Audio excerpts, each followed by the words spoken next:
কত 20? ও ঠিক আছে দিয়ে দিচ্ছি। আচ্ছা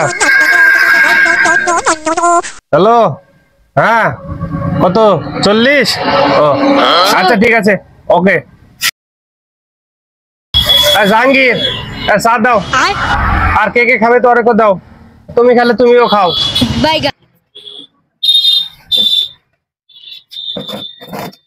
কি হলো জাহাঙ্গীর, চা দেওয়া বাদ দিয়ে এসে বসলে যে? ভাই আপনার সাথে একটু বসে গল্প করি, তারপরে খাওয়াবনি। আচ্ছা ঠিক আছে। কি ব্যাপার মাইনুল বন্ধু, তোর এই অবস্থা কেন? হ্যাঁ, খুব চিন্তার মধ্যে আছিস মনে হয়। আর বলিস না বন্ধু, আগে দিন আনা দিন খাতো না, এখন ঋণ আনা ঋণ খাই। মানে কি বন্ধু, বুঝলাম না। সেই কথা আর বলিস না বন্ধু, প্রচুর ঋণের মধ্যে পড়ে আছি, খাইটা খোটা কাম হচ্ছে না বন্ধু।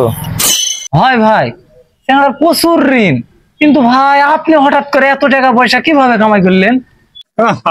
শোনো জাহাঙ্গীর, পরিশ্রম করতে হবে কঠোর, আর সততার নিষ্ঠা থাকতে হবে, তাছাড়া জীবন উন্নতি করা যাবে না। শোনেন ভাই, প্রথমে আমার দাদা এই দোকান খুলেছিল। আমার দাদার একটা স্বপ্ন ছিল, আমার বাপে এই দোকান কোম্পানি বানাবে। ও আচ্ছা।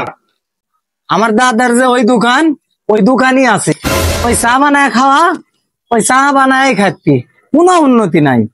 জাহাঙ্গীর, পরিশ্রম করতে হবে কঠোর, কঠোর পরিশ্রম না করলে সাফল্য অর্জন করা যাবে না। আজকে আমাকে দেখো, আমি সফল। কি বলিস বন্ধু, এত পরিমাণ কঠোর পরিশ্রম করি, প্রতিদিন 5 কাঠা কাম করি, এত কঠোর পরিশ্রম, তারও কোনো উন্নতি নাই। ঋণ ঋণ ঋণ, ঋণের জ্বালা তো আমি ঢাকা কয়েকদিন আমার পলায় যাওয়া লাগবে। শোন বন্ধু, মাঠে ঘাটে এত পরিশ্রম করিস, তা তোর কোনো উন্নতি নাই। আর আমার দেখ, মোবাইলে ফ্রিল্যান্সিং করে প্রচুর ইনকাম। কিভাবে বন্ধু? শোন বন্ধু, তুই যদি মোবাইল 1000 টাকা লাগাস, তোর হয়ে যাবে 3000 টাকা। তুই যদি 10,000 টাকা লাগাস, তোর হয়ে যাবে 30,000 টাকা। তুই যদি 10 লাখ টাকা লাগাস, তোর হয়ে যাবে 30 লাখ টাকা। কে বন্ধু, ধরে আমি 1000 টাকা লাগানো, যদি ওটা হেরে যায়? তোরা চিন্তা ভাবনাই তো ছোট, তোরা বড় লোক হবো কি করে?